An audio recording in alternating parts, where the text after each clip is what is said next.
আসসালামু আলাইকুম।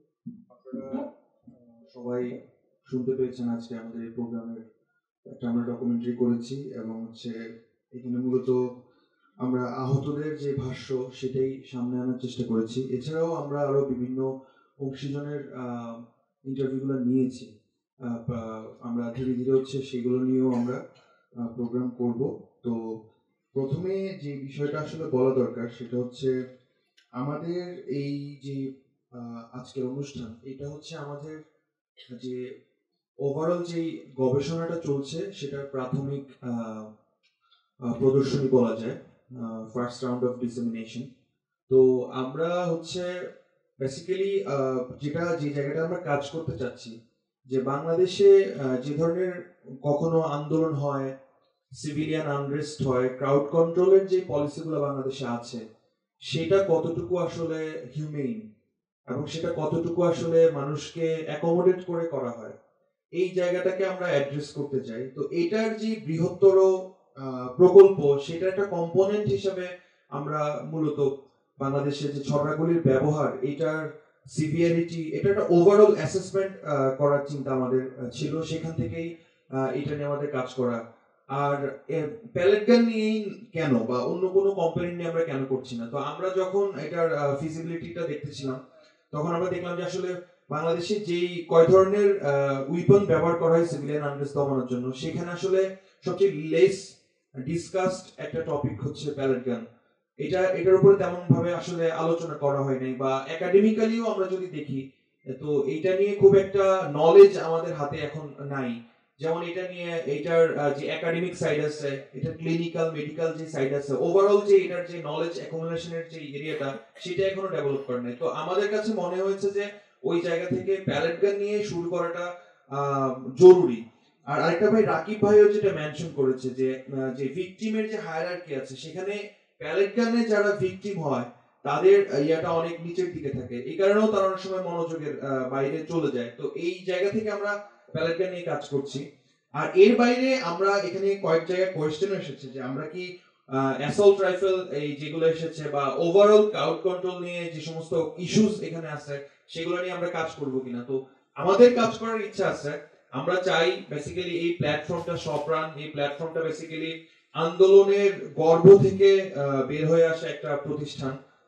যারা বেসিক্যালি এখানে যারা কাজ করছে সপ্রাণে, তারা সবাই আন্দোলনে অ্যাক্টিভলি পার্টিসিপেট করছে। তাদের নিজস্ব এক ধরনের দেখাশোনা বোঝাপড়া অভিজ্ঞতা আছে, লিভড এক্সপেরিয়েন্স আছে, ওই জায়গা থেকে তারা কাজ করছে। কিন্তু বিষয়টা হচ্ছে যে this team is very young, like সবার বয়স 30 এর নিচে, ম্যাক্সিমাম স্টুডেন্টস সম্ভবত 2-1 জন আন্ডার গ্রাজুয়েট লেভেল পাস করছে। সো আমাদের যেটা সমস্যা বা যেটা ইস্যুস, সেটা হচ্ছে কিছু রিসোর্সের ইস্যুস আছে, ফান্ডস ইস্যুস আছে।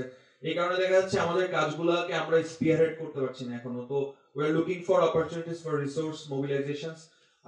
দেন ওটা হওয়ার পরে আমরা আরো ভালো মতো আরো বৃহদায়তন এরিয়া করে আমরা কাজগুলো করতে পারবো। তো এই পর্যায়ে আমি যেটা আসলে বলতে চাই, যে আমরা যখন চিন্তা করছিলাম যে আসলে কিভাবে আমরা কাজটা করতে পারি, বা কি ধরনের বিষয় নিয়ে আমরা কাজ করতে পারি, যেহেতু এই মুহূর্তে আমাদের এখানকার হিউম্যান রাইটস সিচুয়েশন, হিউম্যানিটেরিয়ান একটা সিচুয়েশন চলছে, তো আমরা দেখলাম যে আসলে প্যালেট গানের বিষয়টা, এটা হচ্ছে basically in terms of characteristics এটা হচ্ছে হ্যান্ড গ্রেনেডের সাথে খুবই সিমিলার। বাট এইটা হ্যান্ড গ্রেনেডকে আমরা দেখি যে এটা সিভিলিয়ানদের উপর অ্যাডমিনিস্ট্রেট করা হয় না, কোনো সিভিল প্রোটেস্ট এটা করা হয়নি। কিন্তু প্যালেট গানকে করা হচ্ছে, এবং প্যালেট গানকে লিগালাইজও করা হচ্ছে লেস লিথাল বলে। কিন্তু আমরা যতজন প্যালেট গানের ভিকটিমের সাথে কথা বলেছি, প্রত্যেকের সাথে কথা বলে আমরা যেটা দেখেছি যে প্যালেট গানের যেই কনসিকুয়েন্সেসটা, সেটার ইমিডিয়েসিটা কম, কিন্তু এটা লং টার্ম যে কনসিকুয়েন্সটা সেটা খুবই সিভিয়ার। আমরা যখন কোনো লাইভ বুলেট এর কথা বিবেচনা করি, সাপোজ তার যদি কোনো ভাইটাল অর্গানকে আঘাত করে, সেটার সিভিয়ারিটিটার ইমিডিয়েসি খুবই দ্রুত, যে হয় সে মারা যাবে, একটা ভাইটাল অর্গান ফেলিওর হবে, খুবই মুমূর্ষভাবে আহত হবে। কিন্তু প্যালেট গানের ক্ষেত্রে আমরা যেটা দেখি যে অনেকগুলো কেসে এটা হয় না। এইটার উপর ভিত্তি করে এটাকে বলা হচ্ছে যে এটা লেস লিথাল। তো কিন্তু আমরা এরকম অনেকগুলো এভিডেন্স দেখতে পেয়েছি, এখানে আমাদের অনেক ভিকটিম উপস্থিত আছে যে যাদেরকে খুব ক্লোজ রেঞ্জ থেকে গুলি করা হয়েছে, তারা খুবই সিভিয়ারলি আহত হয়েছে, এবং তাদের লং টার্ম কনসিকুয়েন্সটা খুব বেশি। তো ওই জায়গা থেকে আমরা আমরা কখনোই মনে করি না যে এটা মোরালি অ্যাপ্ট, এইটাকে ব্যবহার করা মোরালি অ্যাপ্ট, এটা আমরা কখনোই মনে করি না। এবং রাকিব অলরেডি তার বক্তব্যে মেনশনও করেছে যে কেন এটা করা হয়। আমরা দেখি যে যদি কাউকে আসলে মেরে ফেলার জন্য গুলি করা হয় তখন তো আমরা বলি যে সে শহীদ, তাই না? তো একটা শহীদি স্পিরিট তৈরি হয়, একটা চেতনা তৈরি হয়। তাকে কেন্দ্র করে আমরা তো দেখেছি যে ব্রেভার সিনেমায় যখন লোকটা মারা যায় সে ফ্রিডম বলে চিৎকার করে। So it creates A spirit. But যখন আমরা দেখি যে তাকে পার্মানেন্টলি ডিসেবল করা হচ্ছে, সেটা স্পিরিট তৈরি করে না, সেটা হচ্ছে নেক্সটে যারা আন্দোলন করতে চাইবে তাদের সামনে একটা হরিফাইং এক্সপেরিয়েন্সের দলিল হিসেবে থেকে যায়। এবং সে যখন আন্দোলন করবে কি করবে না সেটা বিবেচনা করে, সে তখন চিন্তা করে আমাকেও যদি একই অভিজ্ঞতার শিকার হতে হয়, মানে এক ধরনের কনফিউশন তৈরি করার চেষ্টা করা হয়। অন্যদিকে যদি কেউ মারাই যায় তাহলে তো আমরা ধরে নিচ্ছি যে শহীদ হচ্ছে, ওই শহীদের স্পিরিটটা আমার ভিতরেও কাজ করে। তো এখানে এটার যে সাইকোলজিক্যাল ইম্প্যাক্ট সিভিলিয়ানকে ট্র্যাঙ্কুয়ালাইজ করার জন্য, নিউট্রালাইজ করার জন্য, ওইটা আরো বেশি ভয়াবহ। এইটা রাকিব ভাইয়ের কথা এসেছে, এটাও আমাদেরকে আসলে আরো চিন্তা করা দরকার কিভাবে হচ্ছে স্টেট অ্যাপারেটাস আমাদের সিভিলিয়ানদের উপরে তার অপ্রেসিভ টুলগুলোকে কত কত অ্যাসপেক্টে ব্যবহার করতেছে এবং সেটার ইম্প্যাক্ট আমাদের কিরকম করে পড়তেছে, সেটা নিয়ে আমাদের নাগরিক সচেতনতা খুব জরুরি এবং আমরা মনে করি যে সপ্রাণ সেটা করবে। দ্বিতীয়ত যে কোয়েশ্চেনটা আসে সেটা হচ্ছে লিগ্যালিটি ভার্সেস লেজিটিমেসির যে কোয়েশ্চেনটা। আমরা এখানে দেখতে পাচ্ছি যে প্যালেট গানকে বলা হচ্ছে এটা লিগ্যাল বিকজ এটা লেস লিথাল, কিন্তু এটা আসলে কতটুকু মোরাল, এটা ব্যবহার করা কতটুকু মোরাল, যারা এটাকে প্রডিউস করতেছে, যারা এটাকে মার্কেট করতেছে এবং যারা এটাকে আনতেছে এবং আমার ট্যাক্সের টাকা দিয়ে যখন এটা আমার উপর অ্যাডমিনিস্ট্রেট করা হচ্ছে, তারা কিন্তু মোরাল অ্যাসপেক্টটাকে বিবেচনা করছে না, তারা জাস্ট এটা প্র্যাকটিক্যাল লিগ্যালিটির জায়গা থেকে এটাকে বিবেচনা করছে। তো যেটা মোরালি ব্যবহার করাটা ঠিক না, আমি যখন আমার কনসিয়েন্স দিয়ে চিন্তা করব, তখন যখন আমি দেখতেছি এটা ঠিক না, আমি সেটাকে কিভাবে লেজিটিমেট ধরে নিব। সো এই কোয়েশ্চেনগুলো করাও আমার এখন খুবই জরুরি। আর আপনারা তো দেখছেন যে এই আন্দোলনের প্রথম শহীদ জুলাই গণঅভ্যুত্থানের আবু সাইদ, তাকে কিন্তু প্যালেট গান মারা হয়েছে, খুবই ক্লোজ রেঞ্জ থেকে তাকে প্যালেট গান মারা হয়েছে এবং তার প্যালেট গানটা তার হৃৎপিণ্ড বরাবর এবং ফুসফুস বরাবর যাওয়াতেই কিন্তু সে মারা গেছে। এবং কিছুদিন আগে আপনারা দেখেছেন যে ঢাকা মেডিকেলের মর্গে যে 7টা আনআইডেন্টিফাইড বডি উদ্ধার করা হয়েছে, সেগুলোর ছবি আপনারা একটু খেয়াল করে দেখবেন। আমি খেয়াল করে দেখছি ওখানে একটা কি দুইটা বডির মধ্যে প্যালেট গানের দাগগুলো বোঝা যায় পুরো বুক জুড়ে।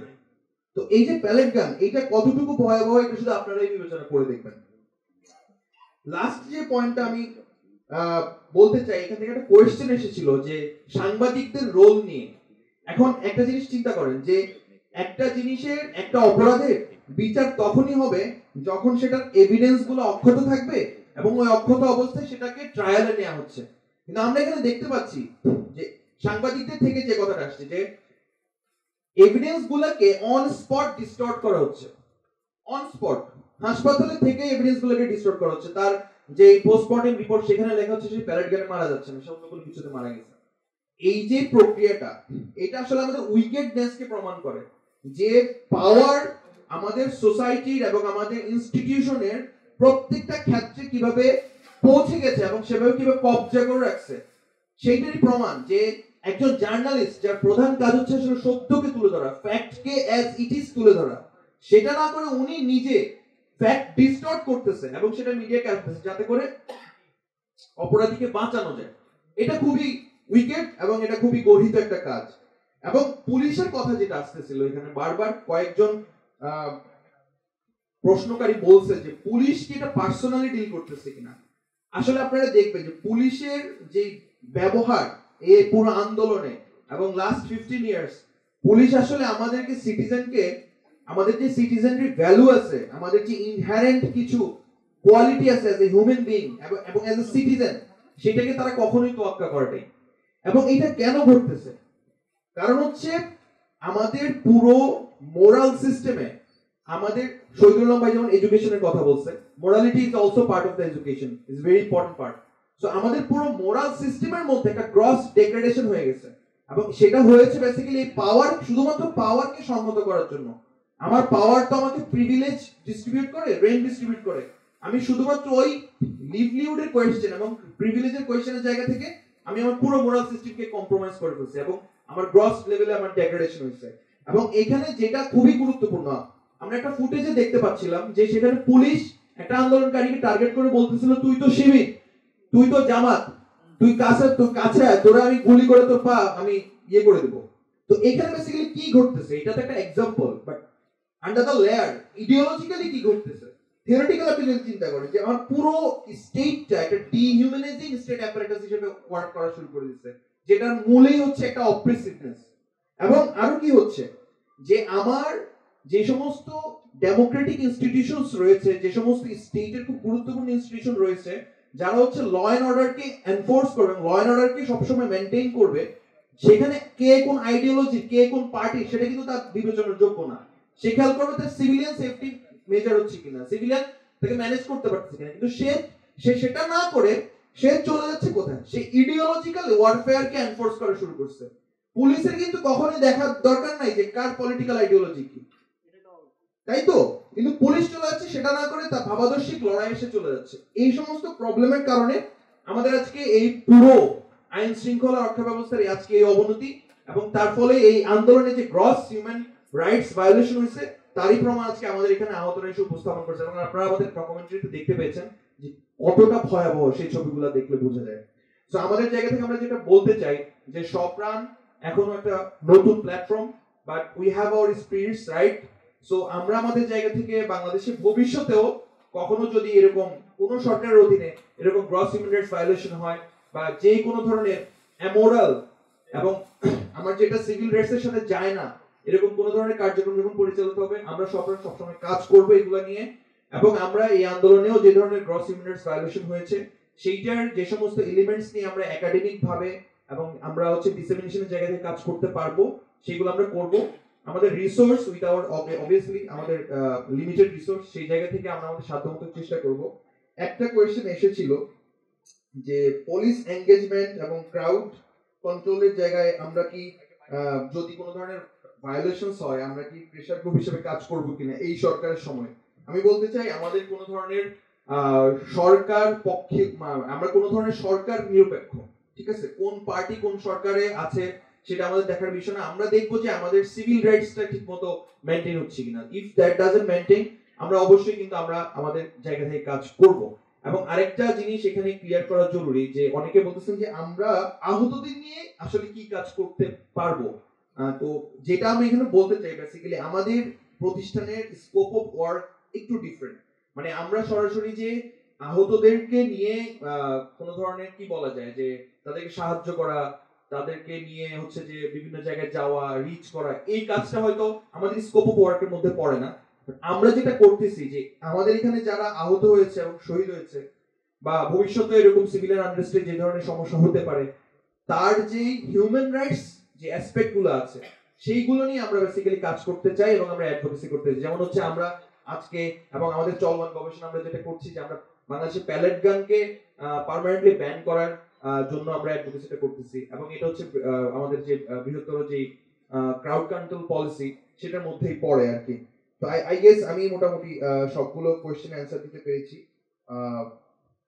আচ্ছা, একটা হচ্ছে যে আসলে যে আমরা ব্যান করার জন্য কি কি করতে পারি আর কি। তো সেটা যেটা বলতে চাই যে বেসিক্যালি আমাদের এখন আমরা প্রথমত কাজ করতেছি, একটা আমরা গবেষণা পত্র তৈরি করতেছি, একটা রিসার্চ ওয়ার্ক করতেছি, সেটার একটা ফুল ফ্লেজ রিপোর্ট সবার কাছে যাবে, এবং সেটা আমরা বাংলাদেশের গভর্নমেন্ট থেকে শুরু করে বেসরকারি যে সমস্ত সংস্থা আছে, গুরুত্বপূর্ণ প্রতিষ্ঠান আছে, সেখানে আমরা পাঠাবো। সেই মাধ্যমে হচ্ছে আমরা আমাদের অ্যাডভোকেসিটা করব।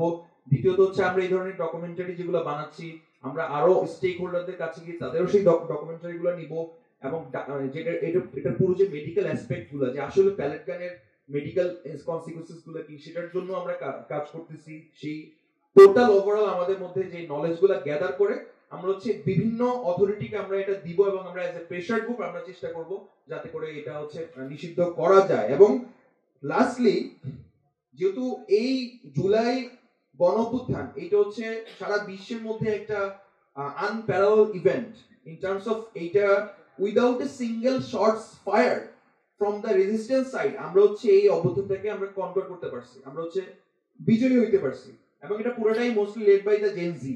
সো এটা পুরো দুনিয়ার কাছে একটা নজিরবিহীন ঘটনা। তো আমরা তো এখন আসলে গ্লোবাল লিডার হইতে পারি চাইলে, আমরা যেই স্কেলে আমরা একটা পলিটিক্যাল ইভেন্ট ঘটাইতে পারছি। তো ওই জায়গা থেকে আমরা মনে করি যে এই ক্যাম্পেইনটাকে শুধু বাংলাদেশে না রেখে আমরা ইটস এ গ্লোবাল ক্যাম্পেইন। আমরা সারা বিশ্বের যে সমস্ত জায়গায় এরকম হিউম্যানিটেরিয়ান সিচুয়েশন চলতেছে, এই ধরনের গ্রস হিউম্যান রাইটস ভায়োলেশন হচ্ছে, প্যালেট গানের মতো ব্যবহার করা হচ্ছে, আমরা সেইখানেও আমরা আওয়াজ তুলতে চাই। তো এটাই আমাদের ব্রডলি মানে ওভারভিউ আর কি। আশা করি আমি সবগুলো কোশ্চেনের অ্যান্সার করতে পারছি। আর আপনারা সবাই আজকে এখানে এসেছেন, অনেকক্ষণ ধৈর্য ধরে আমাদের বক্তব্যটা শুনেছেন এবং সবার কথাবার্তা শুনেছেন। আশা করি এইটা আমাদের সমাজে একটা বৃহত্তর স্ফুরণ ঘটাতে পারবে চিন্তা ভাবনার, নিজেকে কোয়েশ্চেন করার, সিস্টেমকে কোয়েশ্চেন করার। আপনাদের সবাইকে আন্তরিকভাবে ধন্যবাদ। এবং আমাদের এখানে কয়েকজন ভিকটিম বসে আছে স্টেজে, কিন্তু এর বাইরেও আমাদের এখানে আরো বেশ কিছু ভিকটিম এসে উপস্থিত হয়েছেন। আমরা তাদেরকে আন্তরিকভাবে ধন্যবাদ জানাই, তারা তাদের গুরুত্বপূর্ণ সময় আমাদের এখানে দিয়েছেন। আর আমাদের এখানে যারা গেস্ট হিসেবে এসেছেন, প্যানেলিস্ট হিসেবে এসেছেন, সবাইকে ধন্যবাদ জানাই। এবং যারা জার্নালিস্ট হিসেবে এসেছেন তাদের কাছেও আমাদের আন্তরিক কৃতজ্ঞতা যে আমাদের প্রোগ্রামটা তারা কভার করেছেন। তো এই বলে আমি আমার বক্তব্য শেষ করছি। সবাইকে আসসালামু আলাইকুম।